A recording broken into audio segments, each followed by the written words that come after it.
Hello, everybody, and welcome back to Tops, or that other paranormal show. My name is Lisa, and I will be your host.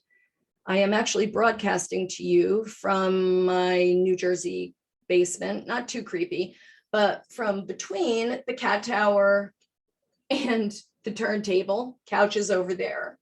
So we're a small operation. Actually a two-person operation. I would like to explain to you a little bit why I am here.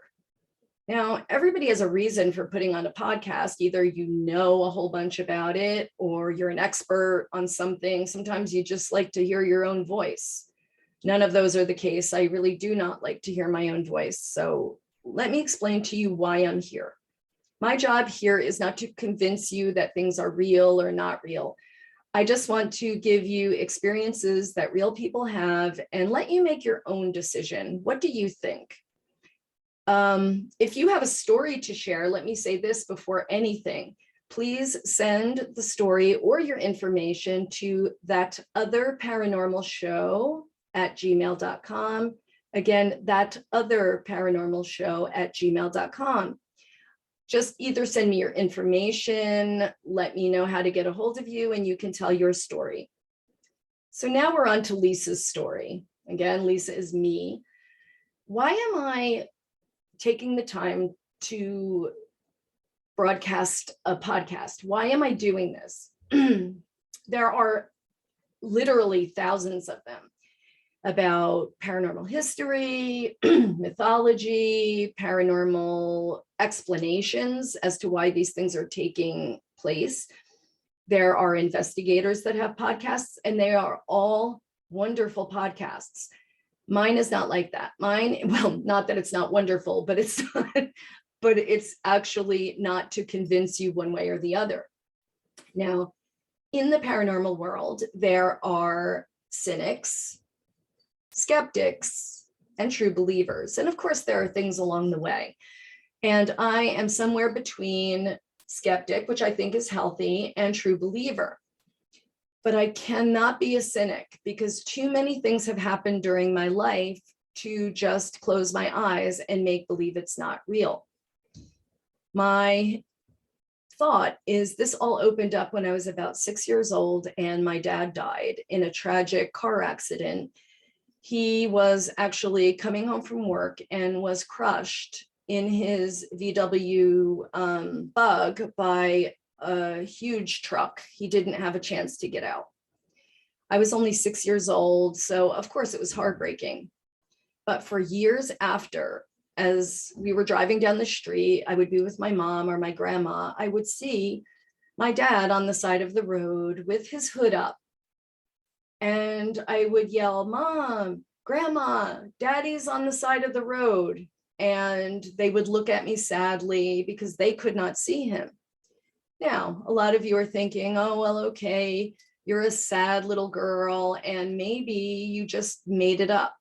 But it was one of those things that seemed realer than real. And that was the thing.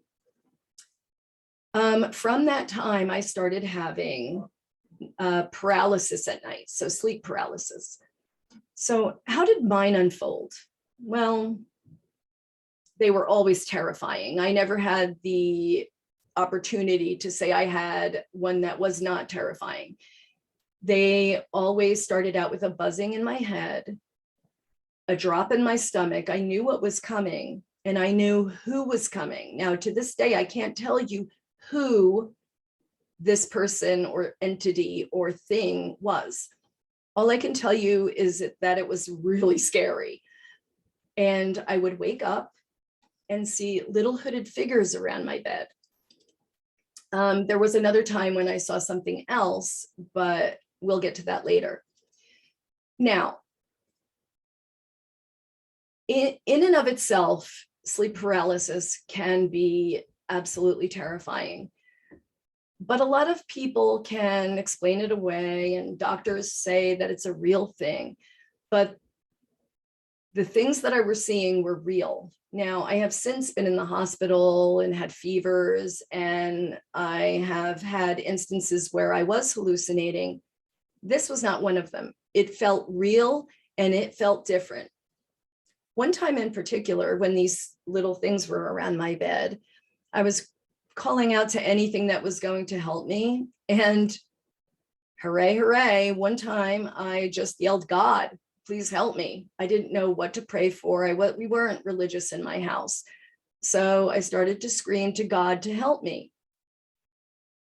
And the first time I heard in a voice that I can only describe now in retrospect as demonic. It said, I still remember the voice. It was low and gravelly, and it actually sounded slowed down. And the voice said, do not even try.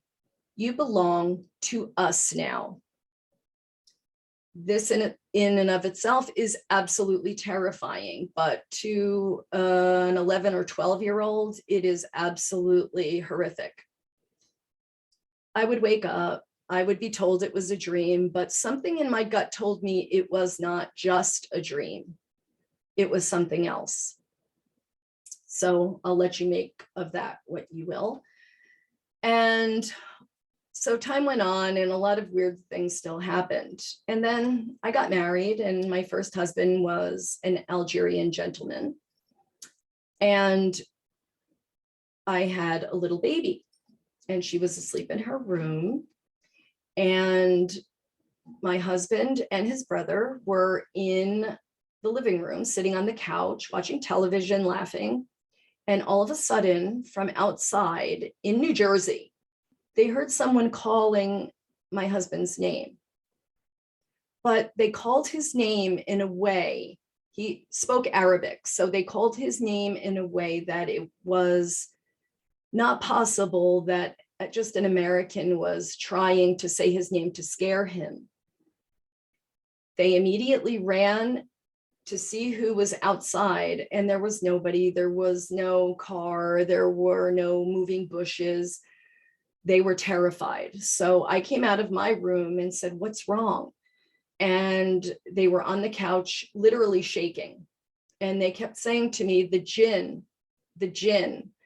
Now, the jinn are non-human entities that are talked about in the Middle East and North Africa. They're very, here you hear demons and angels, but over there you hear the jinn a lot. So they were absolutely terrified that this was the jinn coming to visit them. So I poo-pooed it, and we all went to bed. My brother-in-law to his room, me, I went to my room with my husband. We all laid down on a very still night in the summer, and all of a sudden the back door opened and slammed into the railing as hard as it could. I jumped up over my husband, met my brother-in-law, who had opened his door in the meantime and was standing there terrified, ran to the back, and the door was closed like it had just been closed. It wasn't just open a little bit. It had not been blown open. But still, I said, okay, well, let's just go to bed. It's, maybe it's our imaginations are running away with us. We go to bed, and not 3 minutes later, we hear this sound. Now, I know it sounds like a movie sound, and that's exactly what it sounded like to me. It was so terrifying that I jumped over my husband without even touching him, turned the light on, and again, my husband, my brother-in-law, and I all met in the middle of the hallway. It was absolutely terrifying. No one slept that night. The weird thing is, we didn't talk about it the next morning. You would think that it would be something that was talked about all the time, but in a lot of these cultures, you don't talk about this stuff after it happens. And to coin a phrase I heard on Astonishing Legends, another podcast that you really should check out, Scott from that show calls it paranormal amnesia, which I think is a brilliant term. And I really do believe it was that, because you would think the whole next day would be filled with this. Okay, now the second thing is later on, I had 3 little children, and they all seemed to have some weird stuff going on. One of my daughters had imaginary friends that she would talk about and talk about and talk about, but they had names not like Fifi or Joey or something like that. She would always call them the same thing every time. And the names were Anchi and Ziza. And I never found out what these names were. So Anchi and Ziza, if any of you know what they are, please let me know. And she would talk to them like they were sitting on her hand. And one day we were at my mom's house in the pool, and my mother had a picture, actually an engraving of an old Celtic nature spirit. My daughter looked at it, and it hadn't been there before, and said, "Oh, mommy, that's Ziza." And I froze, because I knew she was telling the truth, and she was seeing what she was seeing sitting on her hand. To this day, still do not have an explanation. So, like I said, my 3 kids seemed to have something going on since they were really little. And my son, who is now on the skeptical side, I don't know how with the stories that he has, but is on the skeptical side, told me when he was a young child that there was a little boy that followed him around.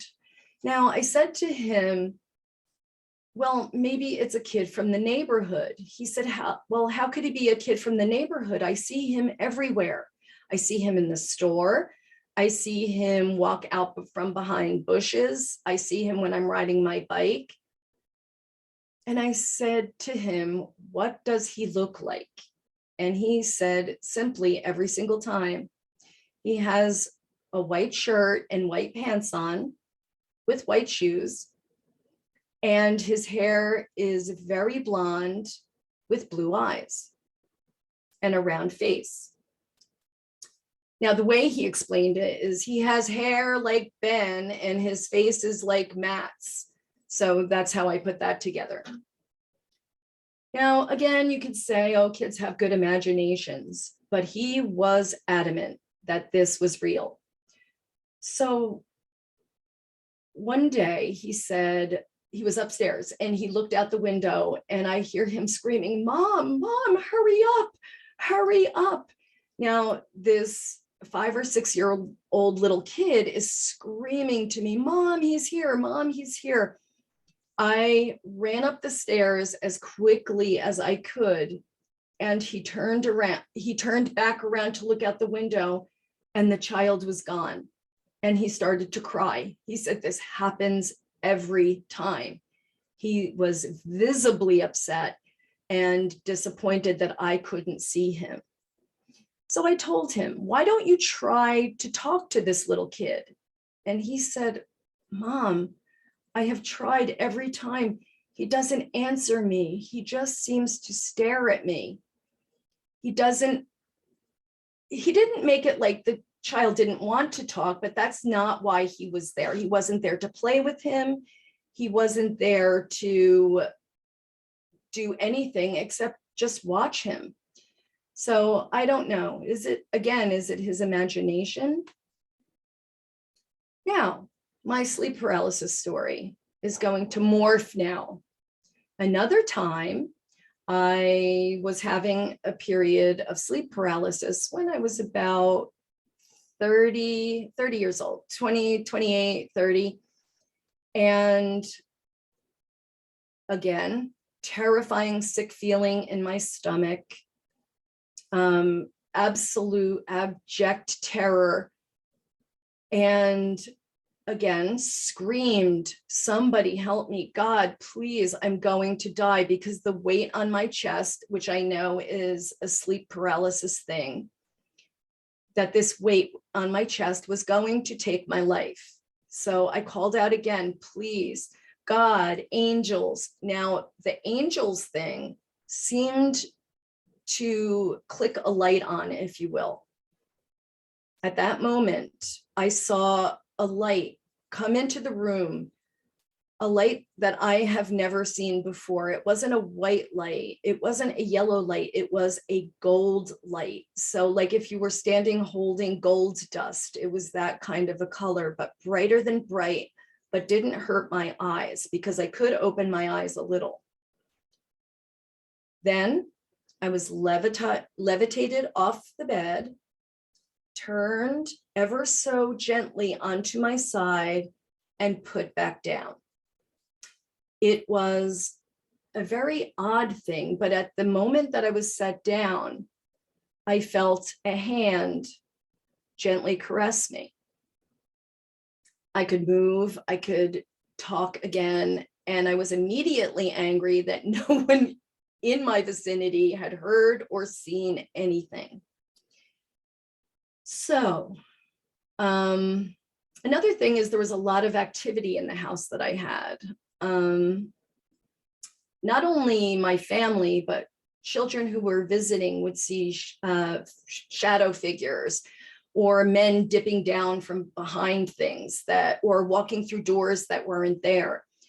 Some of the kids just didn't want to come to our house anymore. It's not this house, it's another house. It's a creepy basement, but it was creepier there. Weekly, my kids would have stories about things that they were seeing. And I just didn't talk about mine because I didn't want to scare them. So they did not hear them from me. I didn't even talk about it on the phone to them. So this is who I am. I'm a teacher. I'm a mom, a little bit of a skeptic, but also a little bit of a true believer because I do believe this universe is far stranger than anything we could concoct in our imaginations. And all I want you to do is when you hear the other people's stories, the next story up will be Lena's story. She's going to tell us about a few sweet and a few not so sweet experiences in her life. So I hope you will join us. I hope that you will submit your stories to, again, thatotherparanormalshow@gmail.com, thatotherparanormalshow@gmail.com. You do not have to go by your real name. You can upload a file, but I prefer to interview you. It's a nicer, more relaxed way of doing things. But if you're really worried about going on air, you could also write your story down and I will tell it. So please send your things in to me. And I hope that we can figure this out. The paranormal community is a close one. So if you're seeing things, hearing things, or just think that you know things that are just a little bit weird and you feel different because of it, just know that there are teachers, lawyers, doctors, lots of different kinds of people that have these kinds of experiences, and they're real to us. So if you're a skeptic, you can take that as you will, but they are absolutely real to us. So I hope you will join us, and I hope you will enjoy the show. Thank you.